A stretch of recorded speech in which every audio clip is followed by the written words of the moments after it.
Welcome to In the Arena. My name is Shaun Dyke, managing partner here at DoorTwo.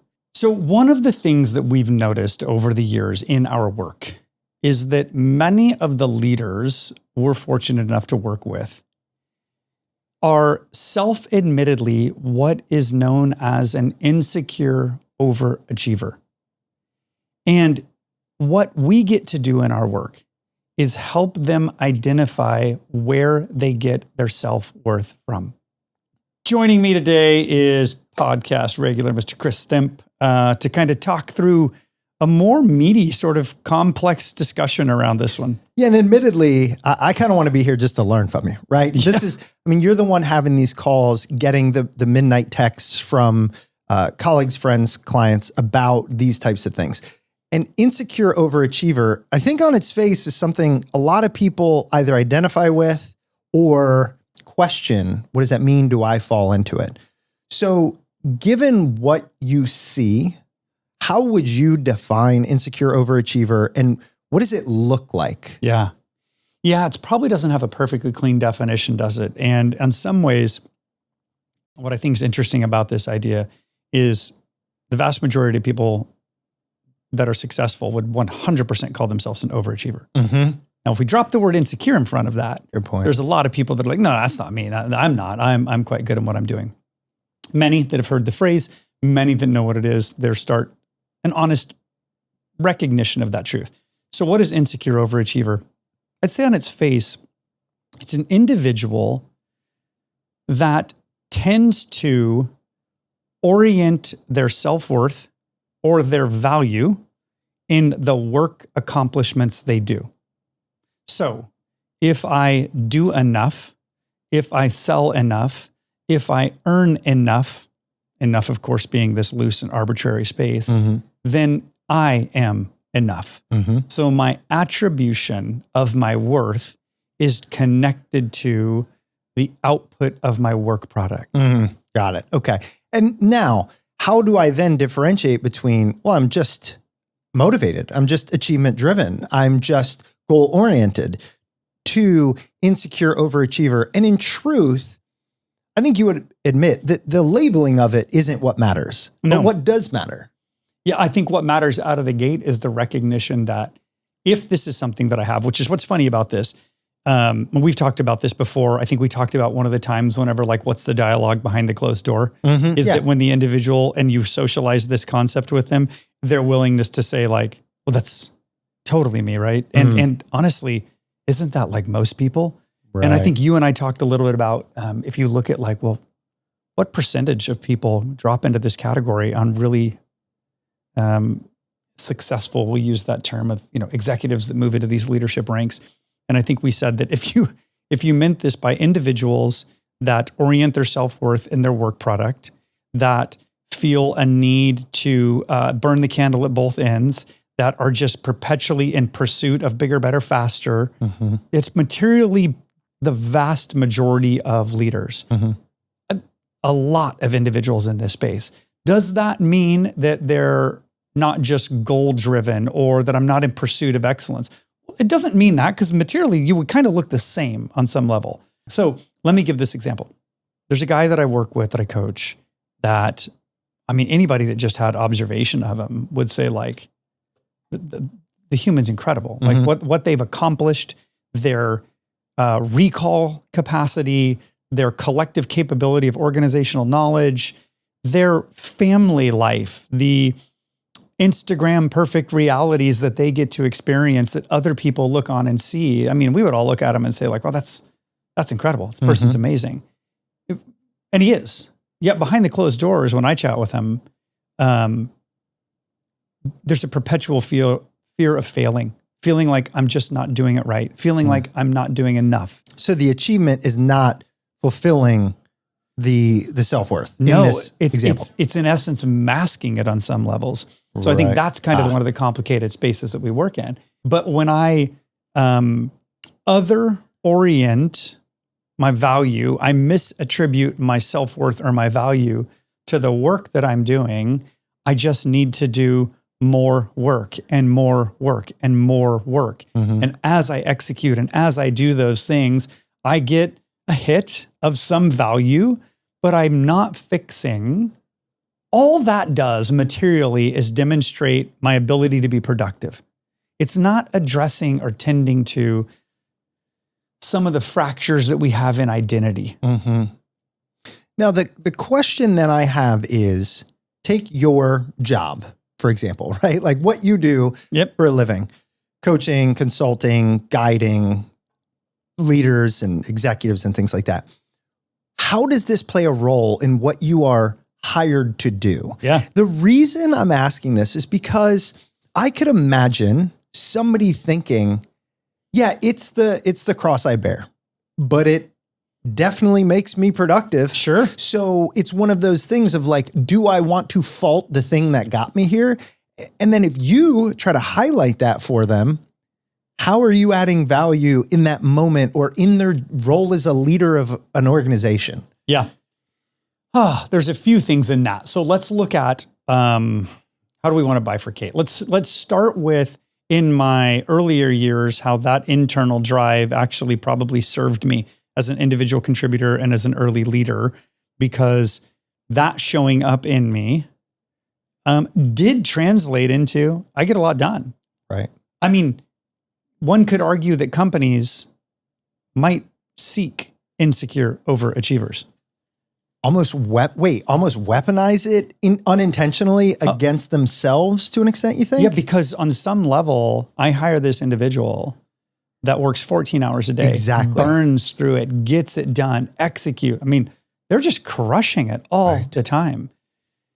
So as an individual contributor, let's go there. And we can even take that back further, high school, elementary school, wherever those things are. When I'm doing those things, the adverse effect is probably only personally felt.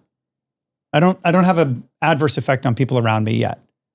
Right. I know it because I've got a felt sense of dissatisfaction that grows in me.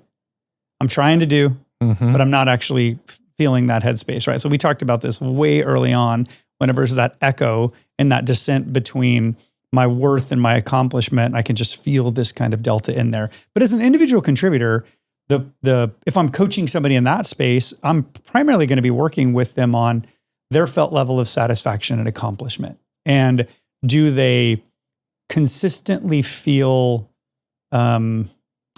dissatisfied, empty, treadmill, just doing it again and again and again? There's the other vantage point, which is once I lead people. Before I jump there, any chase on that one?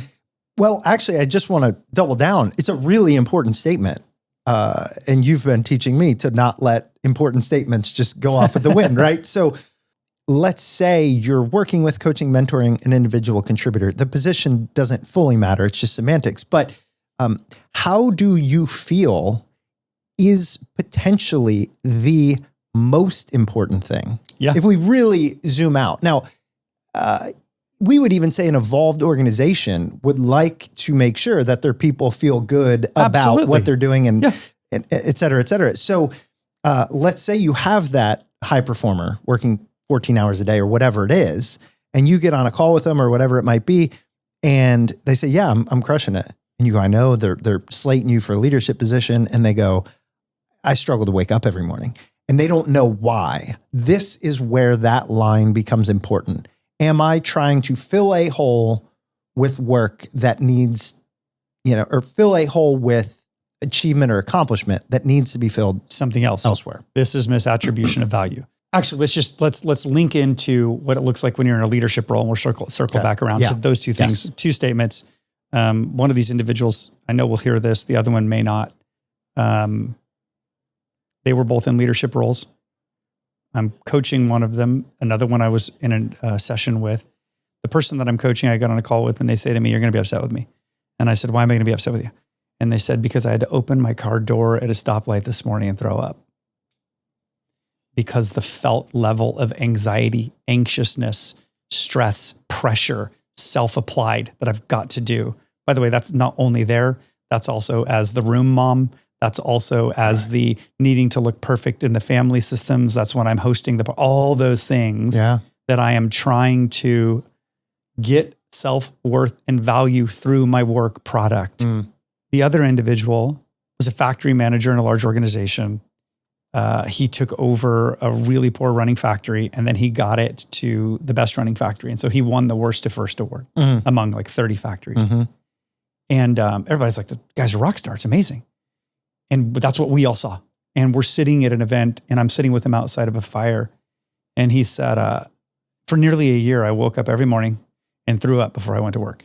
Wow. Because the felt pressure that I now, in order for me to be perceived as valuable and worthy, I must sustain and maintain this level of pressure, this level of performance. That is a hell of a burden that we apply. And many of us apply it. Dude, it's actually, I just got goosebumps because I don't know how much better I've gotten at it, but I just thought back to when I actually started consulting and was all of a sudden in front of rooms, right?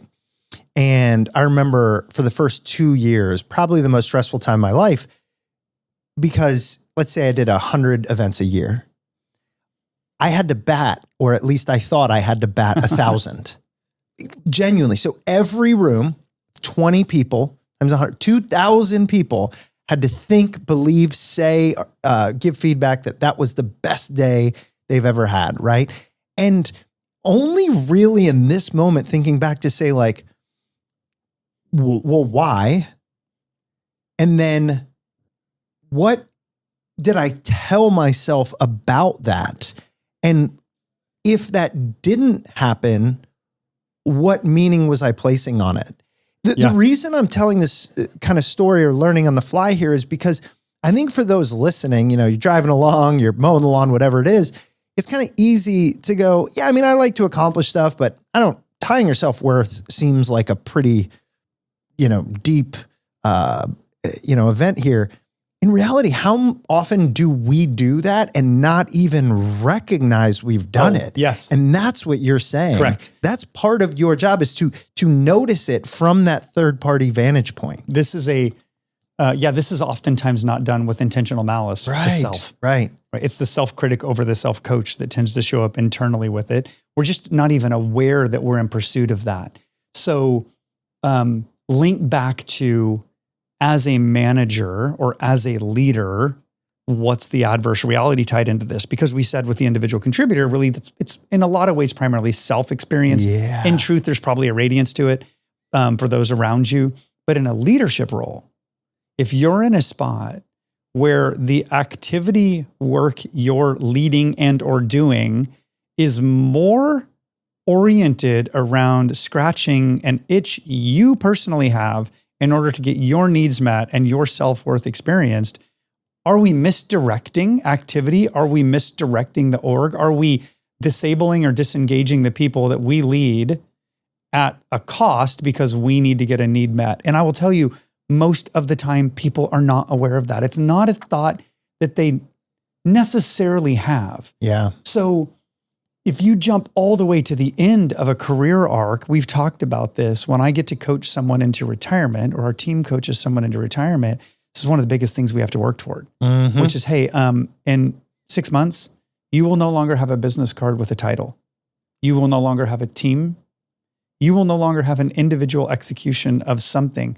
The things that you needed to accomplish or achieve that you used as a marker for your value will not be there anymore. Yep. Why do we think people that drop into retirement, there's so much depression tied into it and lost in what they're doing? Because we've gone through that work. Okay, so why would you use this in a coaching space? Like, why would we approach it this way? So there's a gentleman I just started working with. He's incredible, massive executor, has a series of priorities and plans for the team to execute against. None of them are wrong for the team to execute against, but they're also his goals.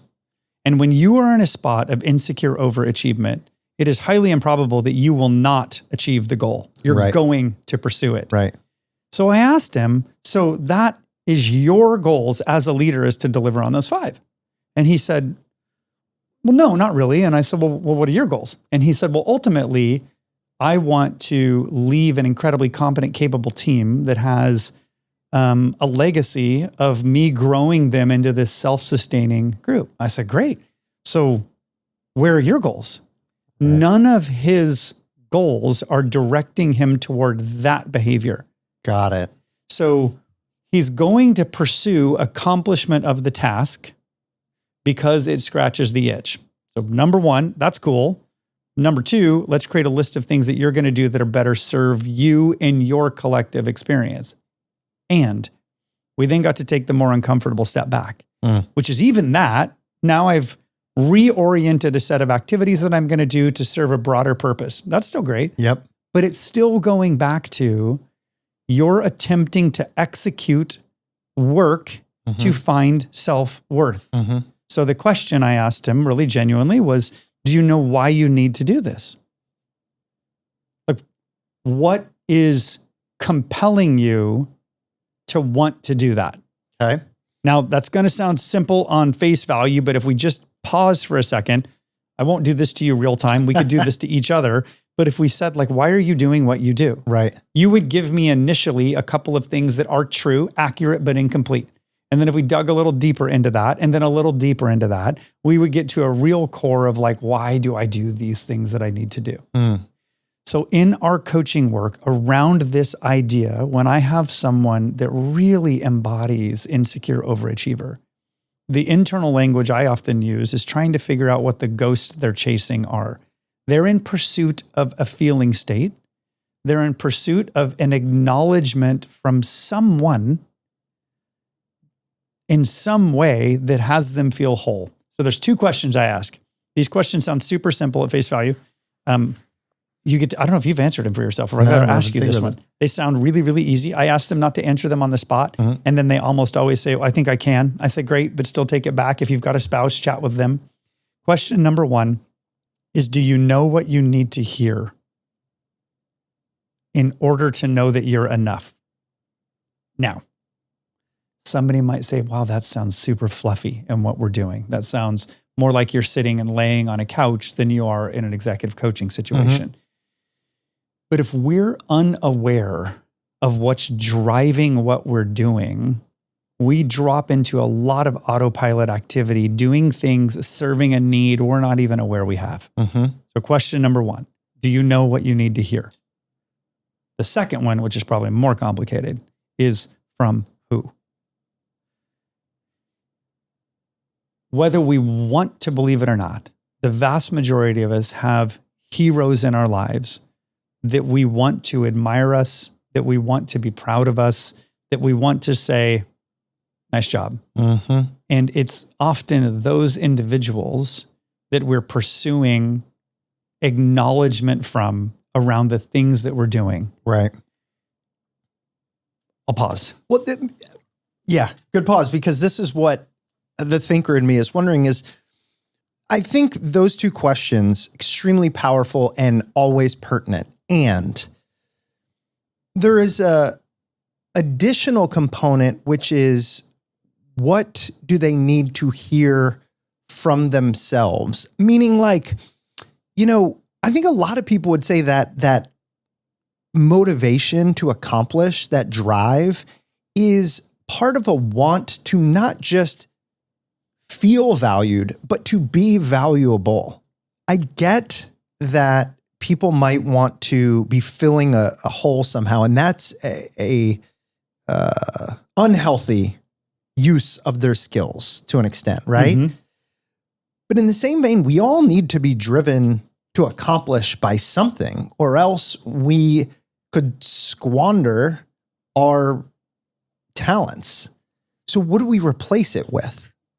Okay, so a couple of fun things. One, and you actually hit on something that's pretty fun that usually doesn't come up later till coaching. I asked two questions, right? What do you need to hear? Who do you need to hear it from?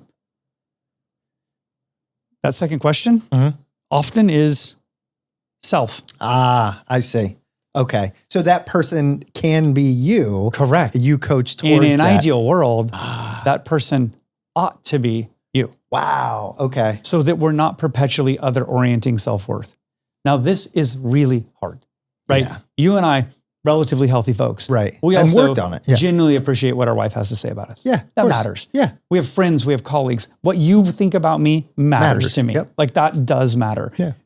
My headspace is never that you should just dismiss the perception and the experience of others with you. But if we pursue them at a place that we have such emotional and or mental fragility that unless those individuals give me the gold star that I am not worthy, then we create a disparity in worth that's just really pronounced. It's almost, I like this. It's almost a triage in a one sense, or a prioritization in another, which is those two questions allow you to first. I remember when you first said this in a room, and I thought about that.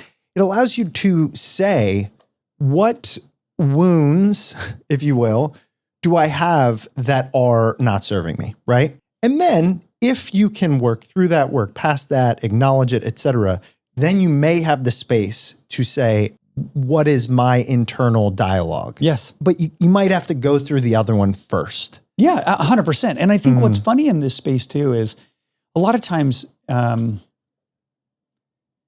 people have to be ready for this conversation. Right. So an interesting space is like, it could be so easy if you're listening in this spot to be like, oh, I don't need to discuss my inner child. That's not what we're doing. Yeah. We're looking at, like, you heard messages as you grew up. Right. And those messages formed in you beliefs you have about yourself and others. We've talked about this as, the contracts that you signed that you're unaware of, that you mentally signed a contract around value, around felt levels of accomplishment that maybe you should have not have signed because you did not read the small print inside of that. So it's in those spaces that I'm wanting people to look toward, because as we talk about, and we know inside of this idea of that leadership chain, there we have unconscious patterns of thought that drive us. Those come from something. They're existing from somewhere. We want to create awareness for the individual to know, where is that coming from for me? So it's improbable that an insecure overachiever is going to stop becoming an overachiever. I don't want that. Right. I want them to become a secure overachiever. And you know why I think there's a couple of things you said that I have to highlight. One, we've said this many times, primary way we define leadership, skillful use of influence. Yeah. Can you skillfully, authentically, correctly influence your team if you are subconsciously driven by an insecurity, a need to accomplish, right? So think about how you're going to lead said team with that. Again, part of your job. I'm working with a senior leader. They have a lot of people underneath them. I need them to become whole, healthy, identify these gaps, whatever we want to call it, so that they can influence those below them in an effective manner, right? Yeah. There's that aspect. There's also the element to what you just said of, I don't want to say getting to the end, but just you will be more effective in your achievement if there's a solid foundation. And it is the headspace that says, like, with confidence, not arrogance. I know. So ego, I think, has two definitions. One is an overinflated sense of self-importance. The other is appropriate pride in yourself. So matters of ego are curious in this space, because when you have that complex insecurity around ego, where you've got actions that you're doing that are hoping to serve this gap we have in identity, this hole we need to fill, that becomes really insatiable. And then the other part that ties into this, I have to give this to Daniel Holden, CHRO of Nestle. He gave me a phrase the other day that I just was like, this is brilliant. He said, I don't know if it's his or he got it from somewhere, but he gets it in my eyes. He said, uncommunicated expectations are premeditated grievances.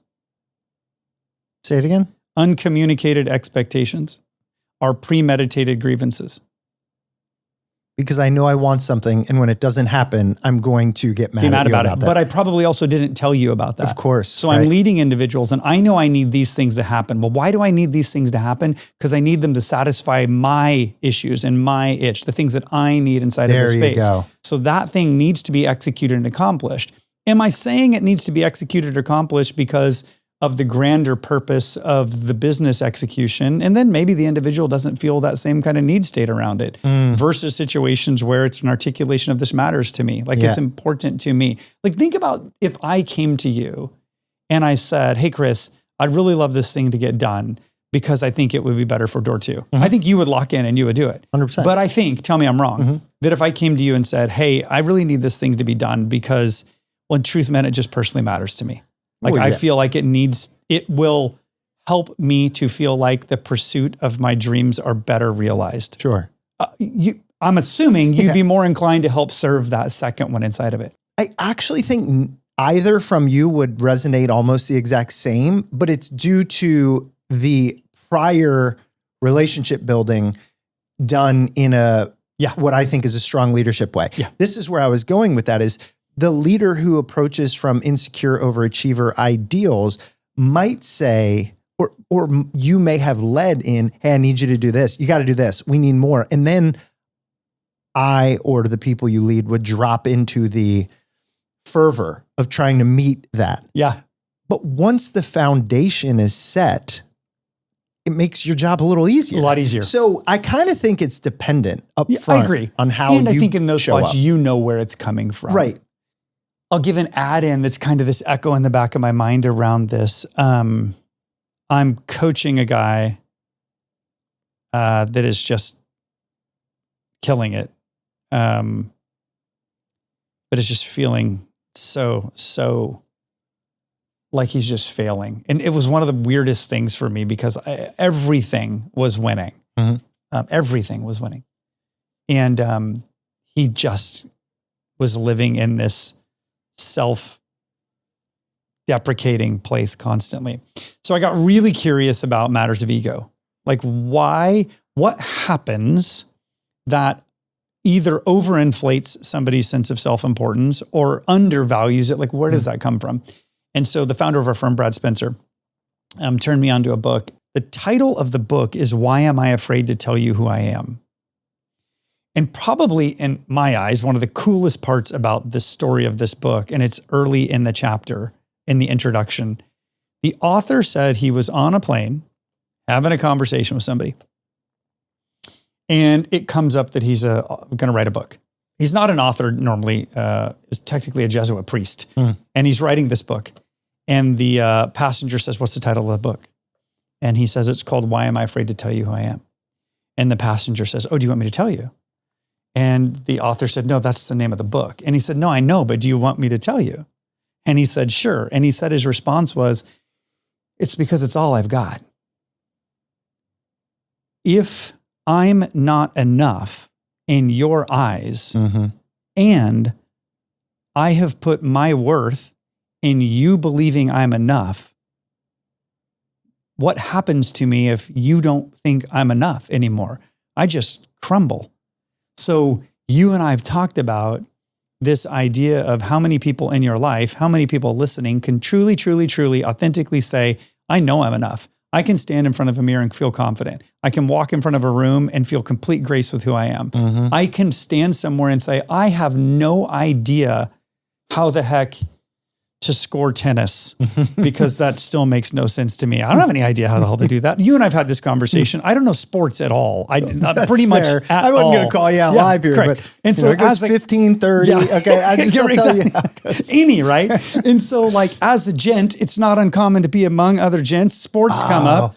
If my self-worth was tied to knowing sports, like I'd be a mess. That's true. I've never seen you be self-conscious of that. No, because I don't know. I have no problem saying I don't know that. I don't know. I don't know. I could turn a wrench on a car. I can build a building. Lot of manly There's a things. lot of things I could swing an axe, but I don't know anything about sports. Fair. So having to find yourself in a spot where you know where your worth comes from.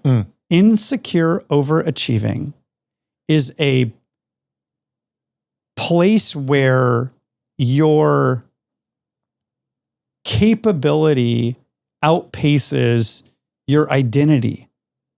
You don't have confidence in who you are. I heard a line recently that I loved. I've used it multiple times with clients because I think it's so resonant. It is that for insecure overachievers, one of the things I want them to do is I want them to upgrade their internal narrative to align with their external impact. Because they continue to believe that the impact they're having isn't enough. So the internal narrative of self is compromised all the time. I want to pause on this because it took me a second there to recognize this. It's if you're having a lot of impact, right? And define a lot of impact however you want. Do you often enough recognize it, internalize it, and use that narrative to fulfill yourself to an extent? Or do you have the impact and find the ways in which it's not enough, you didn't get the kudos for it? Is that 100%? And the reason I think this matters is because many listening will probably align with this. It not only feels worse, right? When you're questioning that, it again lowers your ability to have impact. You show up worse. Exactly. Yep.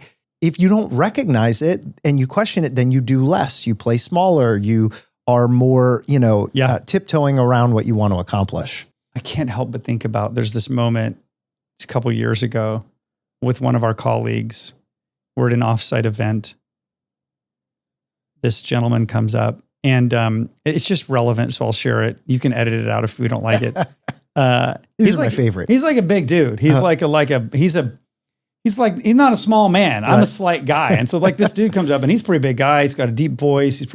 But he's meek as he's interacting with me. And he was like, hey, Shaun, I don't know if you remember me, but like 3 years ago, you were chatting in this certain situation and you were giving this keynote on this topic and you said this thing. And that's become a mantra in my household. And my kids could repeat that because it's something core and fundamental to how we raise our kids and what we do. And I said, man, that's incredible. Thanks. And walked away. And I turned and looked at our colleague and they just had this sort of shit-eating grin at me. And they said, did you hear that?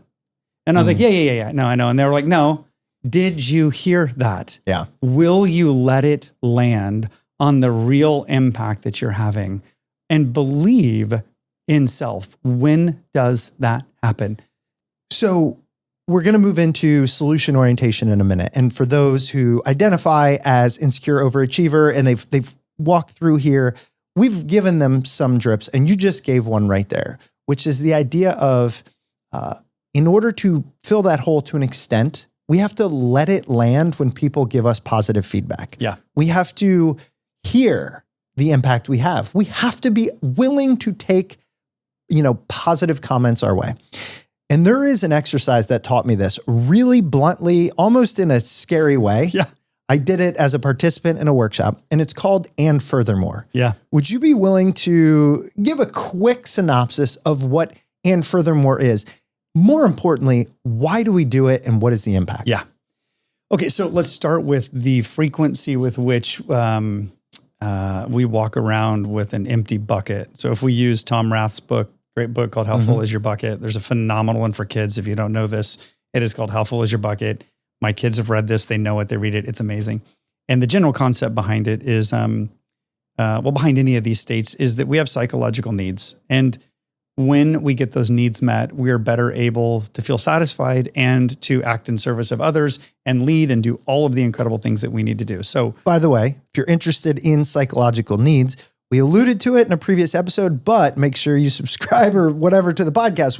We will be having a full episode on yes. that. Continue. So in one of the workshops we run, what we constantly talk about is we walk around in states of insecurity, states of distress, states of insecure overachiever, oftentimes informed by our view of self. So sometimes it's easier to think your way into behaving. Other times it's easier to behave your way into thinking.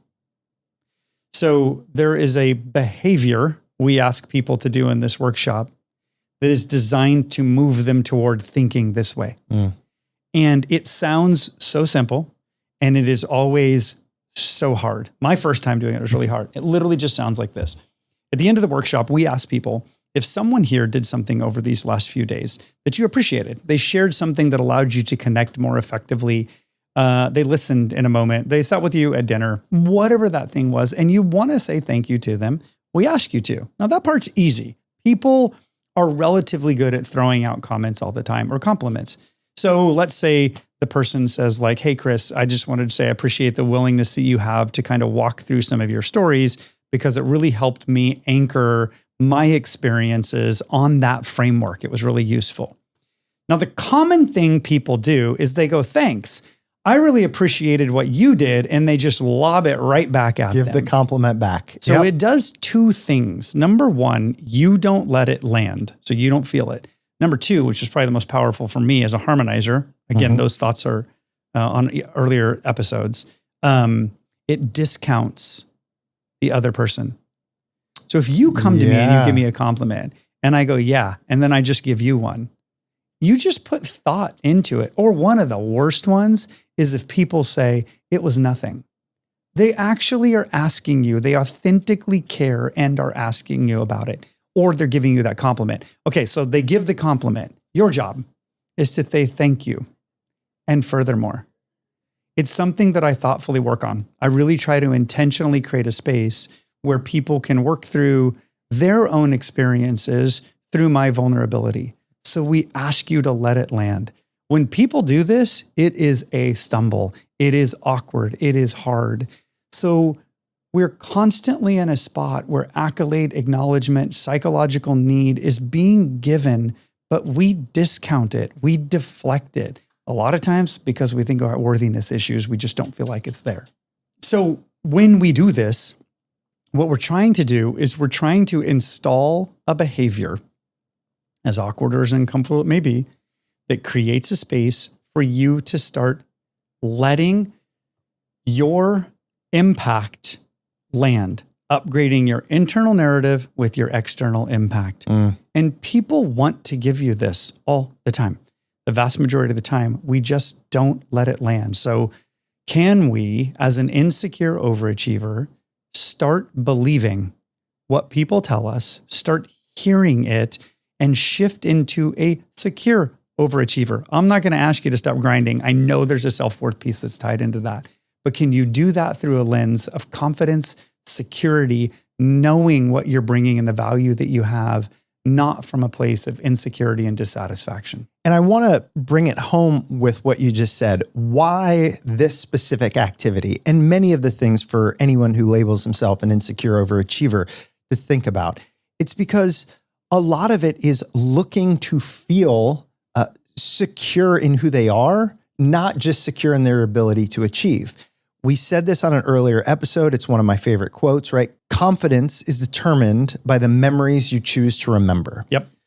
If you do a lot of things successfully, but don't inventory them, it's hard to use them to build confidence. Yeah. Right? 1,000%. So people can be doing things and still feel insecure because they don't inventory it. So ultimately, the goal here is the goal of many of the things we discuss, which is self-examination. I mean, right? We have to be willing to ask, where do I fall on this? Does this hinder me? Do I have this? Do I not?